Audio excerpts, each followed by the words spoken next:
സ്ത്രീ പ്രവേശനത്തിലുള്ള പ്രതിഷേധത്തിനിടെ അഗസ്ത്യാർകൂടത്തേക്ക് വനിത ഉൾപ്പെട്ട ആദ്യ സംഘം പുറപ്പെട്ടു. പ്രാർത്ഥനാ യജ്ഞം നടത്തി ക്ഷേത്ര കാണിക്കാർ ട്രസ്റ്റാണ് പ്രതിഷേധിക്കുന്നത്.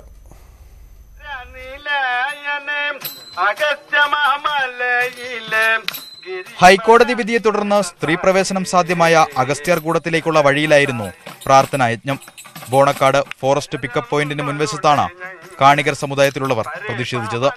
ഗോത്രാചാര സംരക്ഷണ യജ്ഞം നടത്തി പ്രതിഷേധമറിയിച്ചവർ പക്ഷേ യാത്രാ സംഘത്തിലെ വനിതയെ തടഞ്ഞില്ല.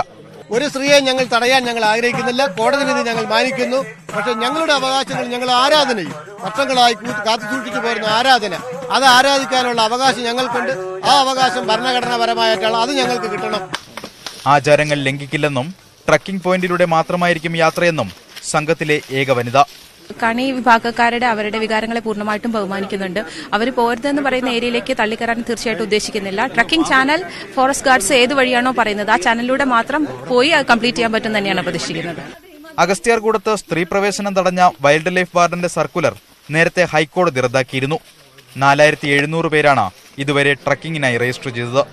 ഇതിൽ 100 പേർ സ്ത്രീകളാണ്. ഇവർക്ക് എല്ലാ സൗകര്യവും ഉണ്ടാകുമെന്ന് വനവകുപ്പ്. ഈ യാത്രയിലുടനീളം അവർക്ക് ഗൈഡിന്റെ സേവനം പ്രയോജനപ്പെടുത്താവുന്നതാണ്. കൂടാതെ എമർജൻസി ഘട്ടത്തിൽ നമ്മുടെ സ്റ്റാഫിന്റെ സേവനവും ഉപയോഗിക്കാവുന്നതാണ്. വനിതകൾ കൂടി ട്രക്കിങ്ങിനുള്ള സാഹചര്യം കണക്കിലെടുത്ത് നമ്മളിപ്പോഴും വനിതാ സ്റ്റാഫിന് അതിരുമലയിലും ഇവിടെ ബോണക്കാട് നമ്മൾ ഡ്യൂട്ടിയിൽ ഉൾപ്പെടുത്തിയിട്ടുണ്ട്. മലനിരകളും പാറക്കെട്ടുകളും നിറഞ്ഞ കഠിനമായ പാതയാണ് 20 കിലോമീറ്ററോളം. ഇത് താണ്ടി വേണം അഗസ്ത്യാർകൂടത്തെത്താൻ. ന്യൂസ് 18 തിരുവനന്തപുരം.